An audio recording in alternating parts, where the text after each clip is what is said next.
ซื้อเศร้ากับบ่หอด10 ล้านเนาะซื้อล้านนึงจะกำหนดปีนึงเดี๋ยวเขาจักกันนั่นโอ้ยตอนนี้ก็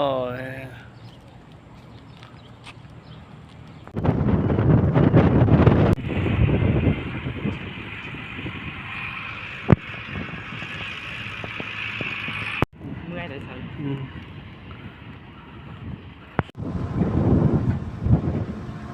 โอ้ดินดำหน่อดินดำน้ำซึม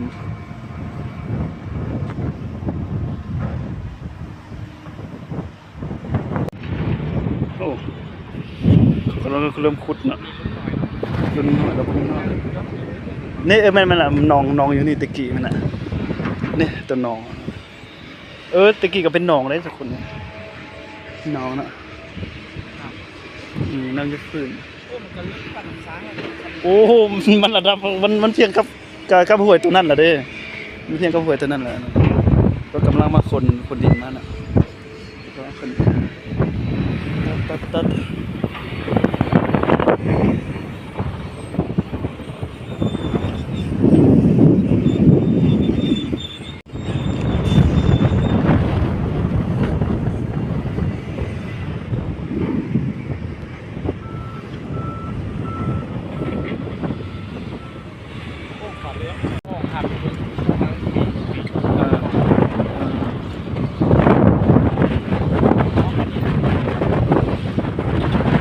ปนินนะ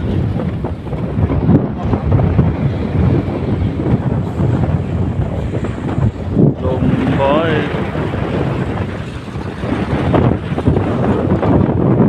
บ่หอดอ่ะ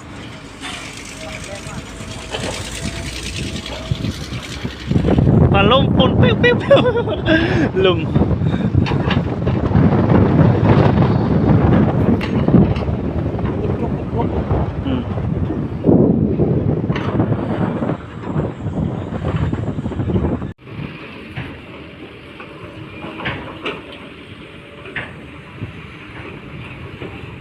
โอ้ปรับเรื่องวันนี้โอกาสดีเนาะวันนี้นะ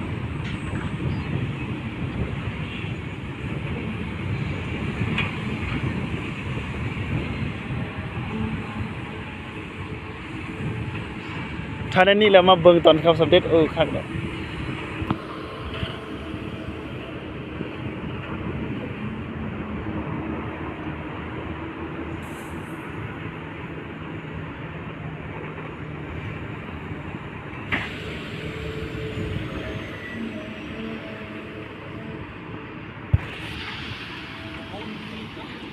พอเท่าว่าได้ครับแหมมันขึ้นบอกมันได้ครับรถจุก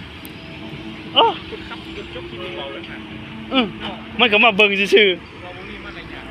แหมเราบ่มีมารยาทแม่นนี่เขาครับยาเปิดแม่นเราก็มาเบิ่งซื่อเขาแฮงอยากให้คนมาเบิ่งแล้วก็ถ่ายวิวซื่อที่บ้านเนาะเจอแต่คนป่าเนาะแม่นจะเบี่ยงคนป่าไล่ตัวแม่นซุกบ่ได้เลยเพราะว่าอย่าหายใจนิ่งไงใช่เดี๋ยวหายใจนิ่งแม่นใจนิ่งเราเฮ็ดเปียกบ่ร้อนได้แม่นคนบ่สงบดีๆนะไปว่าน่ะแล้วคนที่เพราะว่าเงินเดือนมัน10 ล้านแม่นกินอยู่แล้ว5 ล้านมันกินหลายได้พอเนี่ยเรื่องเอาเมียมันก็5 ล้านมันบ่ถึงนะลูกเมียมันนะมันกินแต่ยานั่นนะคนนี้คือฮอดเมียมัน5 ล้านถ้าเขาอีก3 ล้านแม่นว่าวันนั้นมันลดเลย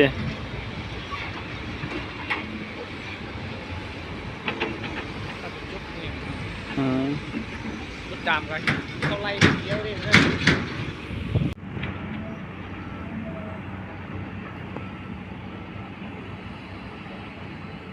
เพราะว่ามวนได้เบิ่งรถจุกเนี่ย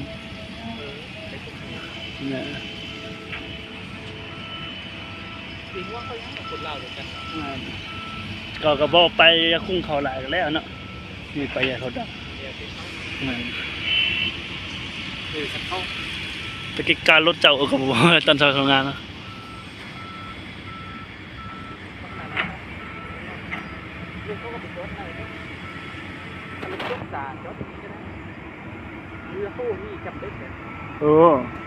เอาผ่าเลยยามนี้ยามพุ่นแล้วเด้อ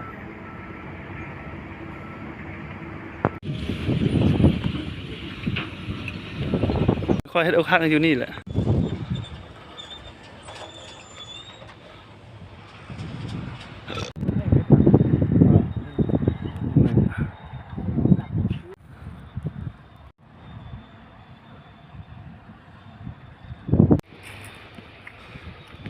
เจ้าต่างหากของ อืม เจ้าจริงๆนะ เป็นเจ้าเป็นล็อกเลยตัวนี้ยังบ่ทันแล้วเด้อนี่โน้ว่านกเจ้านกย่างร้อยไปเอาบ่ได้อีหลีได้บ่เคยสิไปร้อยเอานกเจ้านี่ก็ เขาเฮ็ดครัวเนาะลงไปว่าแบบสุด ข้อยบ่เคยกินจักเทื่อนมตัวนี้คือต่อไปก็สิเฮ็ดครัวคือบ่เด้อนี่โอ้ยหลายเอ้ยนี่คนหลายเลยมันยังบ่เข้ากล่องกูโอ้ยโยน่าฮักจังเลย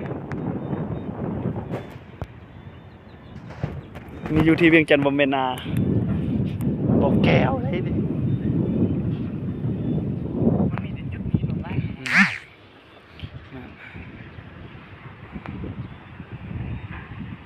จุดนี้